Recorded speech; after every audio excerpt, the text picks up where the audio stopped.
নমস্কার, মিঠুস ডায়েরিতে সকলকে ওয়েলকাম।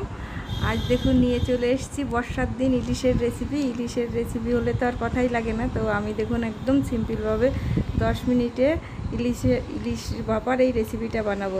তার জন্য দেখুন আমি নিয়ে নিয়েছি 1 চামচ জিরে বাটা আর 1 চামচ লঙ্কা বাটা। এই দিয়ে ভালো করে মাছগুলো আমি মাছের সঙ্গে মাথা লেজা সব কিছুই নিয়ে নিয়েছি, মাখিয়ে 5 মিনিটের জন্য ঢাকা দিয়ে দেব।